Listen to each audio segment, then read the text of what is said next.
ದಸರಾ ವಿಶ್ವವಿಖ್ಯಾತ ಪಡೆದಿದ್ದು ಕರ್ನಾಟಕ ರಾಜ್ಯ ಸರ್ಕಾರ ಮೈಸೂರು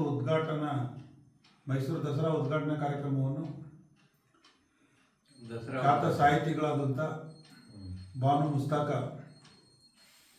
ಇವರು ಮೂಲತಃ ವಕೀಲೆ ಮತ್ತು ಬರಹಗಾರ್ತಿ, ಸಾಮಾಜಿಕ ಕಾರ್ಯಕರ್ತೆ ಯಾಗಿದ್ದು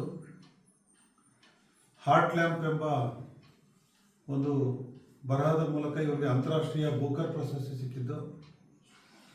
ಕನ್ನಡದಲ್ಲಿದ್ದಂಥ ದೀಪಾ ಬಸ್ತಿ ಎಂಬ ಅನುವಾದ ಮಾಡುವ ಮೂಲಕ, ಇಂಗ್ಲೀಷ್ನ ಅನುವಾದ ಮಾಡುವ ಮೂಲಕ ಮೊದಲ ಕನ್ನಡ ಬರಹಗಾರ್ತಿ ಈ ಪ್ರಶಸ್ತಿ ಪಡೆದಿದ್ದವರು. ಇಂತಹವರು ಮೈಸೂರು ದಸರಾ ಉದ್ಘಾಟನೆಗೆ ನಮ್ಮ ಘನ ಸರ್ಕಾರವು ಆಯ್ಕೆ ಮಾಡಿರೋದು ನಿಜವಾಗಲೂ ಸ್ವಾಗತಾರ್ಹ. ಇತ್ತೀಚಿನ ಸಾಮಾಜಿಕ ಜಾಲತಾಣಗಳಲ್ಲಿ ಮತ್ತು ಕೆಲವು ಮಾಧ್ಯಮಗಳಲ್ಲಿ ಕೆಲವರು ತಮ್ಮ ಹಿತಾಸಕ್ತಿಗೆ ಮತ್ತು ಇಲ್ಲಿ ಏನು ಉತ್ತಮ ಬರಹಗಾರ್ತಿಯನ್ನು ದಸರಾ ಉದ್ಘಾಟನೆಗೆ ಆಗಮಿಸಬಾರ್ದು ಅಂತ ಹೇಳುವ ಮೂಲಕ ವಿರೋಧ ವ್ಯಕ್ತಪಡಿಸಿರೋದು ಭಾಳ ದುರದೃಷ್ಟಕರ ಸಂಗತಿ. ಇವತ್ತು ಮೈಸೂರು ಮಹಾರಾಜರಾದಂಥ ನಾಲ್ವಡಿ ಕೃಷ್ಣರಾಜ ಒಡೆಯರ ಆಸ್ಥಾನದಲ್ಲಿ ದಿವಾನರಾಗಿದ್ದಂಥ ಮಿರ್ಜಾ ಇಸ್ಮಾಯಿಲ್ ಅವರು ಅಂಥವ್ರನ್ನೂ ಸಹ ಮೈಸೂರು ಮಹಾರಾಜರು ಜಾತಿ ಪಂಥ ಯಾವುದನ್ನೂ ಸಹ ಪರಿಗಣನೆ ಮಾಡ್ತಾ ಇರಲಿಲ್ಲ. ಅವರು ಎಲ್ಲರೂ ಸಮಾನ ರೀತಿಯಲ್ಲಿ ಅವರು ನೋಡ್ತಾ ಇದ್ರು.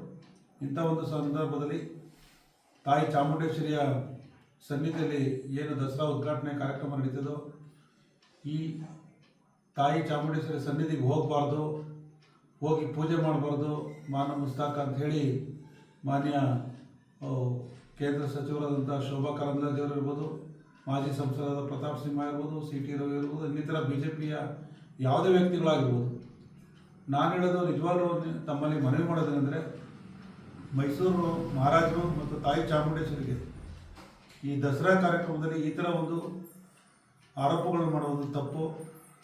ತಾವು ನಿಜವಾಗ್ಲೂ ಈ ದಸರಾ ಮತ್ತು ಮೈಸೂರು ಮಹಾರಾಜರ ಒಂದು ಕೊಡುಗೆ ಏನು ನಮ್ಮ ಕರ್ನಾಟಕ ರಾಜ್ಯದಲ್ಲಿದೆಯೋ ಅದನ್ನು ನೆನಪಲ್ಲಿ ಇಟ್ಕೊಂಡು ಇವತ್ತು ನಾನು ತಮ್ಮಲ್ಲಿ ಕಳಕಳಿಯ ಮನವಿ ಮಾಡೋದೇನೆಂದರೆ, ಮಾನ್ಯ ಸಂಸದರಾದ ಯದುವೀರ್ ಒಡೆಯರು ಸಹ ಸ್ವಾಗತ ಮಾಡಿದ್ದಾರೆ. ನಿಜವಾಗ್ಲೂ ಅಂಥ ಒಂದು ಪ್ರೌಢಿಮೆಯುಳ್ಳ ರಾಜಕಾರಣಿಗಳು ಬರಬೇಕು ನಮ್ಮ ದೇಶದಲ್ಲಿ.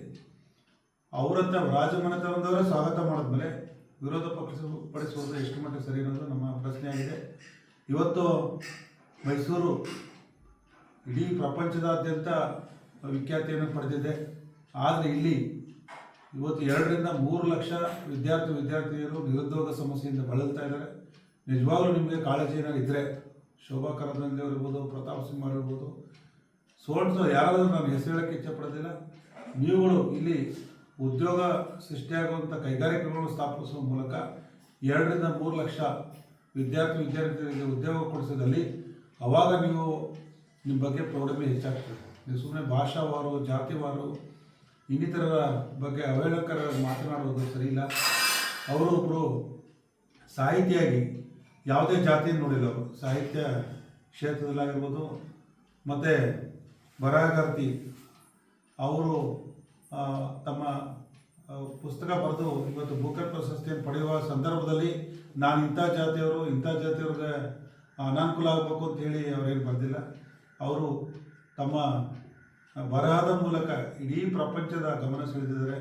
ಅವರು ನಮ್ಮ ಕರ್ನಾಟಕದ ಮೊದಲ ಬರಹಗಾರ್ತಿಯಾಗಿ ಬೂಕರ್ ಪ್ರಶಸ್ತಿ ಪಡೆದಿದ್ದಾರೆ. ಅಂಥವ್ರು ಬಂದು ದಸರಾ ಉದ್ಘಾಟನೆ ಮಾಡ್ತಿರೋದು ನಿಜವಾಗ್ಲೂ ಹೆಮ್ಮೆಯ ವಿಷಯ. ಈ ಸಂದರ್ಭದಲ್ಲಿ ನಾನು ಕನ್ನಡ ನಾಡಿನ ಸಮಸ್ತ ಜನತೆಗಳ ಪರವಾಗಿ ಹಾಗೂ ರಾಜ್ಯ ಸರ್ಕಾರಕ್ಕೂ ನಾನು ಮನವಿ ಮಾಡ್ತಾಯಿದ್ದೀನಿ.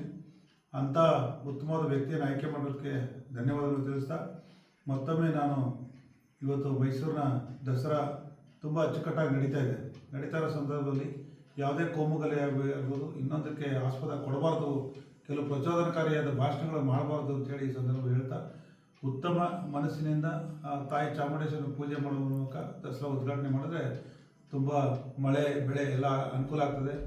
ಇವತ್ತು ಅತಿ ಹೆಚ್ಚು ಮಳೆ ಆಗುವ ಮೂಲಕ KRS ಡ್ಯಾಮ್ ತುಂಬಿ ಹರಿತಾ ಇದೆ ನೀರು.